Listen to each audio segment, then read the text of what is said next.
Hi, everyone. I wanted to talk just a little bit about the peach and the coconut and some of the issues that are coming out of it, particularly as they might relate to the coronavirus and the pandemic that we're having lately. The other day, I went to Harbor Freight to buy what men do, tools, power tools for power tool therapy related to the isolation that we've had lately. So I was buying some power tools. And I was standing in line at Harbor Freight, and they have it set up so that everyone's 6 feet apart.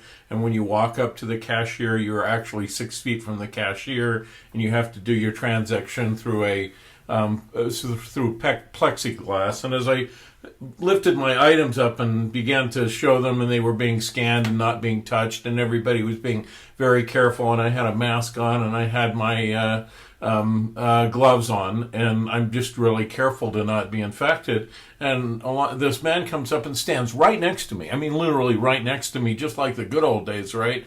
He says, "Oh, those are really cool. What are you getting this for?" And starts to engage in this conversation. And he's 2 feet from me, and I'm just kind of, but you can't really see my expression because I've got this mask on. What's going on here? I have to think of that. I have to explain that in some way, using the peach and the coconut kind of a model. Now, this man, very nice man, happened to be a Hispanic man. And the Hispanic culture is very much a particularist culture. And I'm very much a universalist. A universalist is somebody who follows the rules, right? Who puts the mask on, who puts the gloves on, because that's the rule. Not because I necessarily think it's going to work, but because it's the rule. I stand in line in the right place and do things in the right way.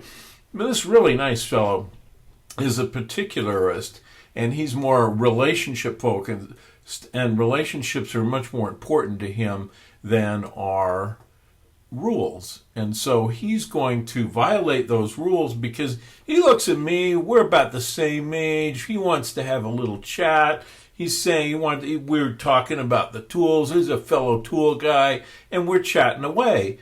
And for him, the rules are not that important, but the relationship is really important. And so he has to kind of override the rules to make sure that the relationship is there. Now, there's another way to look at this, another issue that you could look at. I saw some Pew information the other day that said about 80% of Democrats are following the rule that says you can only have groups of 10 or less. And about 60% of Republicans are. In other words, the Republicans are not as compliant, was the implication, as Democrats might be. I thought that was kind of interesting because you could also look at this one through the peach and the coconut lens and look at individualism and collectivism. It's really true that in the core of the Republican ideology is a lot of individualism, that we are much more individualist, whereas at the core of the Democratic ideology is greater collectivism.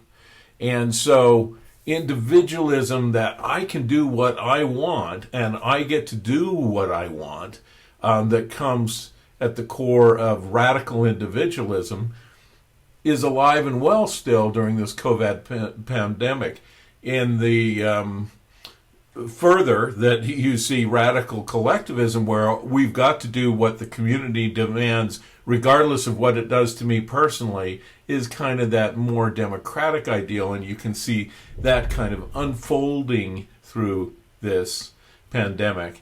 I wanted to talk a little bit about that because I really need you to understand how to apply these ideas, these cultural dimensions. That's what the quiz is all about, but more than the quiz, what's much more important than the quiz are the ideas that allow you to safely navigate the really difficult cultural environment that we live in, and unpack them and see why people behave the way they do. Not in a judgmental, one is better than the other kind of a way, but in a way that helps you understand why they do what they do so that you can better work together. Thanks.